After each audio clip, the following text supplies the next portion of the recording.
My beautiful ladies, how are you doing? For those who have been joining me the last few days, then we are reflecting on the story of Lazarus, the resurrection of Lazarus. And in the last video, we reached verse 14. And I just want to encourage you, when you find a moment, once again, just go and read John chapter 11 from verse 1 to 44. And as you read, may the Holy Spirit lead you.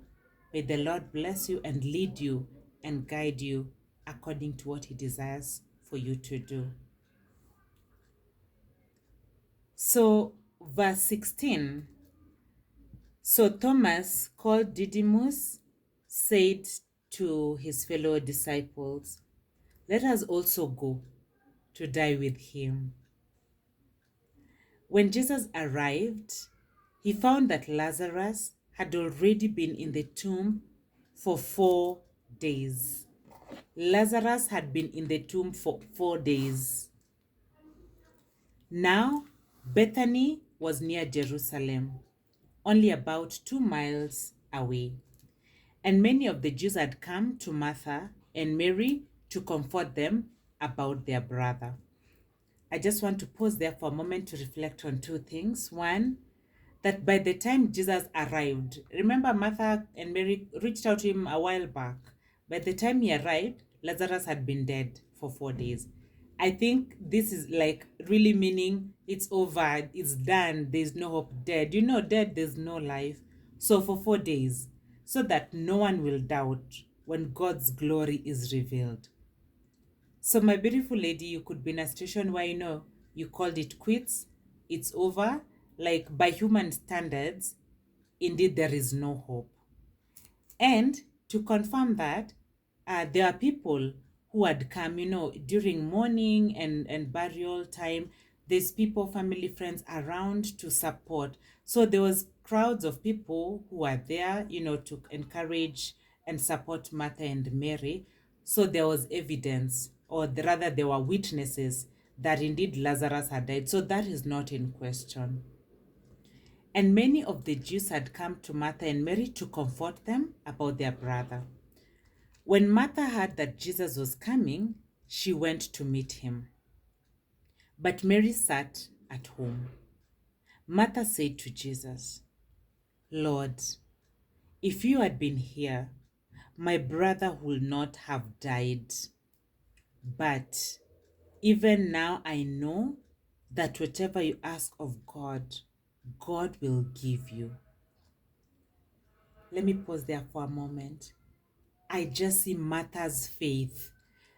That and what kind of faith that even at the end where it is expected someone would be hopeless, she still has hope, faith in Jesus Christ, that there's nothing impossible with God.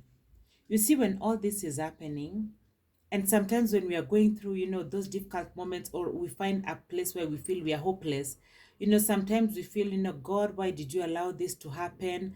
I was embarrassed, maybe when whatever it is, the difficult season that was happening, maybe in your family or at the workplace, people saw, maybe people gossiped, people spoke. So people actually saw that dark season. People witnessed that dark season or that dark phase in your life. But Martha is keeping her faith.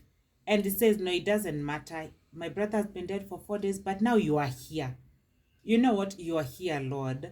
And so for me, that kind of faith is so encouraging. And I invite you, my beautiful lady, whatever it is, even though it seems like it's over, keep the faith and let God lead you. So this is what Jesus said to her, verse 23. Your brother will rise. Can you imagine? Someone has died, or you're in a situation, maybe you lost a business, you made losses, maybe you lost your home, maybe you got a mortgage and now the home has been taken over, maybe your kids have been chased away from school, maybe you're married, maybe you guys are separated and you're thinking it's over. But Jesus is saying, your brother will arise. And I just want to speak and pick these words of Jesus Christ through the power of the Holy Spirit to just tell you, my beautiful lady, and to encourage you. where you have lost hope, your brother will rise. That situation, God will turn it around. Martha said to him, this is what Martha responded, verse 24, I know he will rise in the resurrection on the last day. Okay, so now, yeah, again, this is the thing with our faith. So Martha has this faith, I see, but he believes in the resurrection at the end. When Christ comes for all of us, he believes in the resurrection, that at the last day we are all going to be resurrected. But verse 25, this is what Jesus told her. I am the resurrection and the life. Whoever believes in me, even if he dies, will live. And everyone who lives and believes in me will never die. Do you believe this? And Jesus is asking you that today. Do you believe? She said to him, Yes, Lord, I have come to believe that you are the Messiah, the Son of God, the one who is coming into the world. So, my beautiful lady, in the situation you are in today, in the very difficult moment you're in today, sometimes you don't even know. You have the faith, and we are keeping the faith, that Jesus has got it. He's got us. God is in control. But God is actually asking us to testify and confess that we believe. So with that situation that you're going through, whatever that is, if you can just repeat the words that Martha said, I have come to believe that you are the Messiah, the Son of God, the one who is coming into the world. God has already come through for you. Just believe. When she had said this, she went and called her sister Mary secretly, saying, The teacher is here and is asking for you. As soon as she heard this, she rose quickly and went to him. For Jesus had not yet come into the village, but was still where Martha had met him. So when the Jews who were with her in the house, comforting her, saw Mary get up quickly and go out, they followed her, presuming that she was going to the tomb to weep there. When Mary came to where Jesus was and saw him, she fell at his feet and said to him, Lord, if you had been here, my brother would not have died. When Jesus saw her weeping, and the Jews who had come with her weeping, he became perturbed and deeply troubled, and said, Where have you laid him? My beautiful lady, before I wind up on this part, I just want to share with you and remind you that Jesus sees our pains. He understands, and he also feels our sorrows, and he sees where we are coming from. But at the same time, my beautiful lady, you see the kind of faith that Mary had towards Jesus. We are encouraged, cry to the Lord.